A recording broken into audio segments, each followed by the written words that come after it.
qu'il y ait une éruption solaire qui puisse du jour au lendemain faire un blackout numérique, c'est-à-dire il n'y aurait plus Internet, plus aucune communication, tout pourrait griller, alors que nous on ne le sentirait même pas. C'est très clairement pour moi une des pires choses qui puissent arriver. À l'heure actuelle, où on est complètement connecté, ça peut être vraiment très très grave. Parce que s'il n'y en a plus de feu rouge, si du jour au lendemain on se réveille un matin, vous n'avez plus votre téléphone portable, ça ne marche plus, c'est-à-dire qu'il n'y aura plus de réseau, si tu n'as plus de portable, les voitures électriques ne marchent plus, tous les systèmes numériques sont cramés, donc la plupart des voitures, en gros 99% des voitures ne marcheraient plus.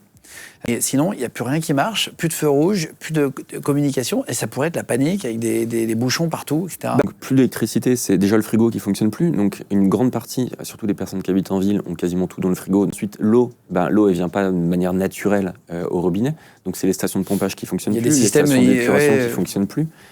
Comment aller à l'hôpital si toutes les rues sont bloquées? D'un coup, ça deviendrait la guerre. Non, c'est vraiment beaucoup de problèmes. À l'heure actuelle, la situation économique en France est catastrophique. On va très clairement vers un gros problème financier. Je pense qu'il faut partir du principe qu'on peut être privé de ressources financières et il faut avoir de quoi gérer.